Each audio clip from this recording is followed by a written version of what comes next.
Événement historique pour le règlement des conflits, 46 membres des Nations Unies ont signé un traité international sur la médiation commerciale. Connue sous le nom de Convention de Singapour sur la médiation, elle vise à stimuler le commerce international et à donner aux entreprises une plus grande certitude en aidant les parties à résoudre les litiges transfrontaliers par le biais du processus de médiation. Cela signifie qu'une partie neutre peut aider les deux parties à parvenir à un accord de manière moins conflictuelle au lieu de batailles juridiques longues et coûteuse. Lors de son allocution officielle, le Premier ministre de Singapour, Lee Hsien Loong, a qualifié ce succès de nouvelle avancée dont bénéficieront les entreprises en leur apportant davantage de flexibilité et d'efficacité. La Convention de Singapour sur la médiation est le troisième élément manquant du cadre international de mise en œuvre du règlement des litiges.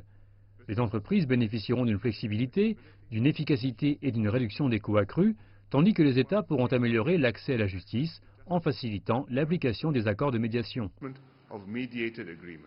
Le représentant des Nations Unies, Stephen Mathias, a qualifié le traité d'innovant, ajoutant qu'il garantirait l'acceptation mondiale de la médiation en tant que mécanisme de règlement des différends.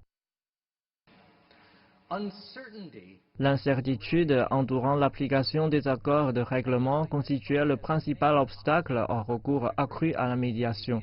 La Convention fixe les normes pour appliquer et invoquer les accords de règlement, les conditions pour pouvoir compter sur des accords de règlement et les motifs de refus d'accorder une réparation.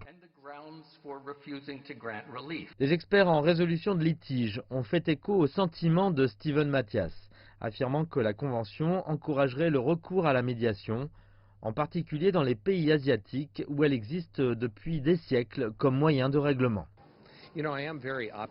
Je suis très optimiste quant à l'avenir de la médiation.